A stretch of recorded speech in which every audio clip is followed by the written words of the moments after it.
ತೆಗಿಸಿ welcome ಬಿಡಿ.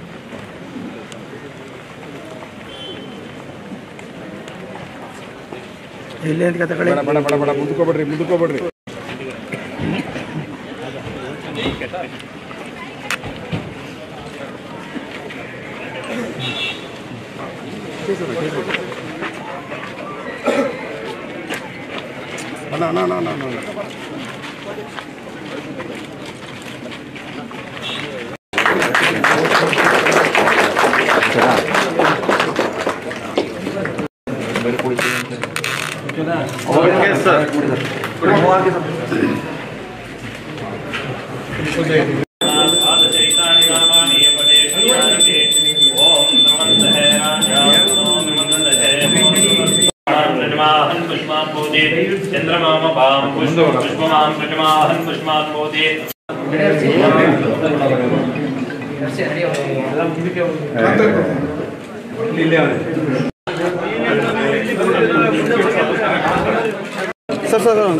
ರೆಟ್ಟಿ mobile ಗೊತ್ತೈತೆ.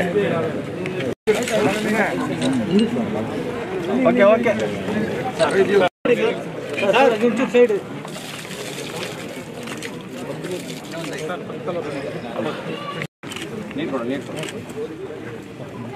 Sir side ಬನ್ನಿ sir.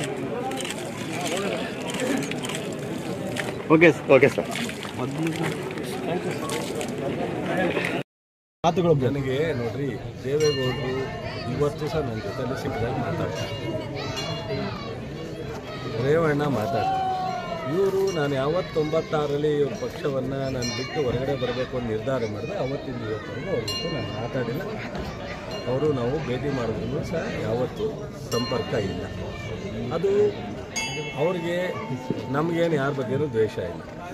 ರಾಜಕಾರಣ ಅಥವಾ ವಿಶ್ವಾಸ, ಗಂಡ ಹೆಂಡ್ತಿನೇ ಬೆಳಗ್ಗೆ ಡೈವರ್ಸ್ ಆಗುವಂಥ ಕೆಟ್ಟ ಕಾಲ, ಅಪ್ಪ ಮಕ್ಕಳೇ ಒಂದು ಕಡೆ ಬದುಕುವಂಥ ಕಾಲ. ರಾಜಕೀಯ ಪಕ್ಷದಲ್ಲಿ ಇವರು ಹೆಗಡೆ ಜೊತೆ ಎಷ್ಟು ದಿವಸ ಇದ್ದರು, ಬೊಮ್ಮಾಯಿ ಜೊತೆ ಎಷ್ಟು ದಿವಸ ಇದ್ದರು, ಪಟೇಲ್ರ ಜೊತೆ ಎಷ್ಟು ದಿವಸ ಇದ್ದರು, ಅಲ್ಲಿಂದ YK ರಾಮಯ್ಯನಿಂದ ಹಿಡಿದು ಇಲ್ಲಿವರೆಗೆ ನಮ್ಮವರೆಗೂ ಯಾರ್ಯಾರ ಜೊತೆ ಇದ್ದರು, ಯಾಕೆ ಇವ್ರನ್ನೆಲ್ಲ ಬಿಟ್ಟೋದ್ರು ಅವರು? 3 ಪಕ್ಷ ಚೇಂಜ್ ಆಯಿತು. ಜನತಾ ಪಕ್ಷ ಆಯಿತು, ಜನತಾ ದಳ ಆಯಿತು, ಸಾಜಪ್ಪ ಆಯಿತು, ಜಾತ್ಯತೀತ ಆಯಿತು. ಇದೆಲ್ಲ ಹೆಂಗೆ ಬದಲಾವಣೆ ಆಯಿತು? ಇದೆಲ್ಲ ನಾನು ಬದಲಾವಣೆ ಮಾಡಿದನು. ಜನತಾ ದಳ ಅವತ್ತು ಜಯಪ್ರಕಾಶ್ ನಾರಾಯಣ ಅವರು ಕಟ್ಟಿದ ಪಕ್ಷ. ಅದಾದಮೇಲೆ ಜನತಾ ದಳ ಆದಮೇಲೆ ಸಾಜಪ್ಪ ಆಯಿತು. ಅದಾದಮೇಲೆ ಜಾತ್ಯತೀತ ಇದು ಇನ್ನೊಂದು ಜನತಾ ಪಕ್ಷ ಆಯಿತು. ಅದಾದಮೇಲೆ ಈಗ ಜಾತ್ಯತೀತ ಜನತಾ ದಳ ಆಗಿದೆ. ಎಷ್ಟೋ ಜನ ಲೀಡ್ರ್ಗಳನ್ನ ಬಿಟ್ಟು ಇವರು ಕೊನೆಗೆ ಸಪ್ರೇಟು ಐಡೆಂಟಿಟಿ ಇವ್ರ ಕುಟುಂಬದ ಒಂದು ಪಕ್ಷ ಆಗಿ ಇವತ್ತು ಉಳಿದಿದೆ. ಇದನ್ನು ಇತಿಹಾಸ ಹೇಳಬೇಕಲ್ಲ. ಅವರು ಸಿದ್ದರಾಮಯ್ಯನವ್ರು ಬಿಟ್ಟು ಬಂದಿದ್ದಾಲಿ, YK ರಾಮಯ್ಯನವ್ರು ಬಿಟ್ಟು ಬಂದಿದ್ದಾಲಿ, ಯಾರು ನಮ್ಮ ಗೋವಿಂದೇಗೌಡರು ಚಿಕ್ಕಮಗಳೂರು, ಮತ್ತು ನಾಗೇಗೌಡರು ಇರ್ಬೋದು, ಬೈರೇಗೌಡರು ಇರ್ಬೋದು, BL ಶಂಕರ್ ಇರ್ಬೋದು. ಈ ಥರ ಬೇಕಾದಷ್ಟು ಇತಿಹಾಸ ಇದೆ. ಅದನ್ನೆಲ್ಲ ನಾನು ಇದೆಲ್ಲ ಹಿಸ್ಟ್ರಿನಲ್ಲಿ ರೆಕಾರ್ಡ್ ಆಗಬೇಕು ಅಂದರೆ ಅಸೆಂಬ್ಲಿನಲ್ಲಿ ಚರ್ಚೆ ಅಂದರೆ JDS ಅವರು ಒಂದು ಪಕ್ಷದ ಸ್ಥಿರವಾಗಿರಲ್ಲ ಅಂತಾರೆ ಸರ್. ನೀವೇ ಹೇಳಬೇಕು, ನಾನು ಯಾಕೆ ಹೇಳಿ? ಇಲ್ಲ, ಅವರೇ ಹೇಳಬೇಕು. ನಾವು ಈ ಥರ ಇಲ್ಲಲ್ಲಪ್ಪ ನಾವು ಇದ್ದೋ ಅಂತ. ಈಗ ಹೆಗಡೆ ಅವರು ಎಷ್ಟು ದಿವಸ ಚೆನ್ನಾಗಿದ್ರು, JH ಪಟೇಲ್ರು ಅವರು ಎಷ್ಟು ದಿವಸ ಚೆನ್ನಾಗಿದ್ರು, ಸೊ YK ರಾಮಯ್ಯನವ್ರ ಜೊತೆ ಯಾಕೆ ಶಾಶ್ವತವಾಗಿ ಚೆನ್ನಾಗಿರೋಕ್ಕಾಗಲಿಲ್ಲ? ಇದನ್ನೆಲ್ಲ ಅವರೇ ಹೇಳಬೇಕಲ್ಲ ದಣಿ, ನಾನು ಹೇಳೋಕ್ಕಾಗತ್ತಾ? ನಾನು ಹೇಳಿದ್ರೆ ಇದೇನೋ ಒಂದು ನಮ್ಮ ಜನವೇ ಎಷ್ಟೋ ಜನ ಯಾಕೆ ಇವ್ರು ಹೇಳಿದ್ರು ಅಂತ ಕೇಳ್ಬೋದು. ಅವರೇ ಹೇಳಿ ಇತಿಹಾಸವನ್ನು. ಅದರಿಂದ ಇದು ಅಸೆಂಬ್ಲಿನಲ್ಲಿ ಚರ್ಚೆ ಆದರೆ ಭಾಳ ಸೂಕ್ತವಾದಂಥ. ಅಸೆಂಬ್ಲಿಗೂ ಬರಲಿಲ್ಲ ಮಾಡಿದ್ರು. ಅಸೆಂಬ್ಲಿಗೆ ನಾನು ಬರೋದು ಮಾಡಲಿಲ್ಲ. ಅಸೆಂಬ್ಲಿ ಸ್ನೇಹಿತರಿಲ್ಲ ಸರ್, ಇವಾಗ ಹೋಗಿದ್ದಾರೆ, ಇನ್ನೂ ಉನ್ನತ ಸ್ಥಾನಕ್ಕೆ ಹೋಗಿದ್ದಾರೆ ಮಂತ್ರಿಯಾಗಿ. ಅದಕ್ಕೋಸ್ಕರ ನಾನು ನಮ್ಮ ಮಾಧ್ಯಮ ಸ್ನೇಹಿತರಿಗೆ ಹೇಳಿದೆ, ಅವ್ರು ಬರೋಕ್ಕೆ ರೆಡಿ ಇದ್ದರೆ ನಿಮ್ಮ ಮುಂದೆ ಇಲ್ಲೂ ಆಹ್ವಾನ ಕೊಡ್ತಾ ಇದ್ದಾರೆ. ಅವರು ಬರೋಕ್ಕೆ ರೆಡಿ ಇದ್ದರೆ ಎಲ್ಲರೂ ಒಂದು ಪ್ಲೇಸಲ್ಲಿ ಫಿಕ್ಸ್ ಮಾಡಲಿ. ಯಾರು ಒಬ್ಬರು ಚೆನ್ನಾಗಿರೋರು ಮೀಡಿಯಾದವ್ರು ಯಾರು ನಮಗೆ ಅವ್ರಿಗೆ ಕಾಮನ್ ಫ್ರೆಂಡ್ ಇದ್ದೇ ಇರ್ತಾರಲ್ಲ, ಅವರು ಯಾರಾದರೂ ಸರಿ ನೀನೇ ಮಾಡ್ಬೋದು. ನಾ ತಪ್ಪೇನಿದೆ? ಕಾಮನ್ ಫ್ರೆಂಡ್ ನನಗೆ ನೀನು ನನಗೂ ವೈರಿಯಲ್ಲ, ಅವ್ರಿಗೂ ವೈರಿಯಲ್ಲ.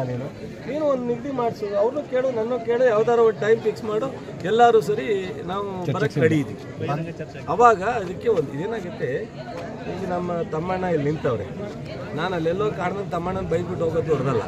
ತಮ್ಮಣ್ಣ ಎದುರುಗಡೆ ಚರ್ಚೆ ಆಗುತ್ತೆ. ಅವಾಗ ಅವ್ರೇನು ಹೇಳ್ತಾರೆ, ನಾನೇನು ಹೇಳ್ತಾರೆ, ಜನಕ್ಕೆ ಗೊತ್ತಾಗಬೇಕು. ಅದಕ್ಕೋಸ್ಕರ ನಾನು ಈಗ ಇಟ್ ಆ್ಯಂಡ್ ರನ್ ನಂತರ ಎಷ್ಟು ಬೇಕಾದ್ರೂ ಹೇಳ್ಬಿಡ್ಬೋದು. ಅವ್ರ ಇತಿಹಾಸ ಹೇಳೋದು ನನಗೇನು ಗೊತ್ತಿಲ್ವೇ? ನನ್ನ ಹತ್ರನೂ ಇದೆ. ನಾನು ಪೆನ್ನಲ್ಲಿ ಇಟ್ಕೊಂಡಿಲ್ಲ, ನಾನೆಲ್ಲ ನನ್ನ ತಲೆ ಒಳಗೆ ಇದೆ ಸರ್. ಅವಾಗ 20 ವರ್ಷದ ಇತಿಹಾಸನೂ ಇದೆ ನನಗೆ. ಬುಕ್ಕು ಬರೀಬಲ್ಲೆ, ಅಸೆಂಬ್ಲಿಲೂ ಚರ್ಚೆ ಮಾಡಬಲ್ಲೆ, ಸೊ ಅವಕಾಶ ಕೊಟ್ಟರೆ ಎದುರುಗಡೆನೂ ಚರ್ಚೆ ಮಾಡಬಲ್ಲೆ. ಬಟ್ ಅದನ್ನೆಲ್ಲನೂ ಬಹುಶಃ ನಾನು ನನ್ನ ಜನದ ಗೌರವವನ್ನು ಕಾಪಾಡ್ತಕ್ಕಂಥದ್ದು ನನ್ನ ಧರ್ಮ, ನನ್ನ ಜಿಲ್ಲೆಯ ಗೌರವವನ್ನು ಕಾಪಾಡ್ತಕ್ಕಂಥದ್ದು ನನ್ನ ಧರ್ಮ, ನನ್ನ ಕ್ಷೇತ್ರದ ಮತದಾರರ ಗೌರವವನ್ನು ಕಾಪಾಡ್ತಕ್ಕಂಥದ್ದು ನನ್ನ ಧರ್ಮ. ಅದನ್ನೆಲ್ಲನೂ ಮೀರಿ ಅವರಿಗೆ ನನ್ನ ಚಲುವರಾಯಸ್ವಾಮಿ ಬಗ್ಗೆ ಯಾವುದೇ ಥರದ ನನ್ನ ನಾಲಿಗೆಯನ್ನು ಹೆಂಗೆ ಬೇಕಂಗೆ ಆಡಿಸಿ ಅವ್ರ ಗೌರವವನ್ನು ಕಳೀಲಿಕ್ಕೆ ನಾನು ರೆಡಿ ಇಲ್ಲ. ಸೊ ಚರ್ಚೆ ಎದುರುಗಡೆ ಬಂದು